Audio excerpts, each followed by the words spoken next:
Ձմռանը մի երկու ամիս Նիկոլը որոշեց իբր վարկանիշ ցույց տա ու տեսանյութեր էր հրապարակում, թե մետրոյով, ավտոբուսով հեծանվով գործ է գնում։ Ինչ եք կարծում, ինչի համար էր դա անում ու ինչու հիմա չի անում։ Որովհետև իր նման մեկն էլ կար, որը աշխատում էր Նիկոլի ընդամենը մի քանի տոկոս մնացած ընտրազանգվածի վրա ու սոցիալական ցածր գիտակցություն ունեցող ընտրողներին տանում էր տակից։ Հիմա այդ մեկը ժամանակավորապես չկա։ Ու Նիկոլը արխային է։ Այդ դրամը հիմա չի հրապարակում։ Բայց դա նրան վարկանիշ չի բերում։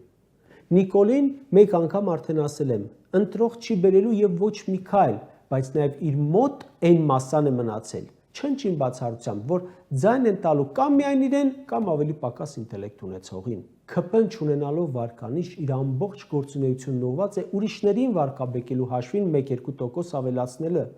Դա էլ է սակայն ինքնախաբեություն։ Մտածել, թե հնարավոր է ուրիշի հաշվին վարկանիշ հավաքել։ Վերջերս տվյալներ հրապարակեցին, որ օրինակ Գյումրու քարոզարշավի ժամանակ ավելի շատ գումար ծախսել է ՔՊ-ն ոչ թե իր քարոզչության, այլ մյուսների հակաքարոզչության վրա։ Դա իրեն ինչ տվեց, արդյունքներից տեսանք, ոչինչ։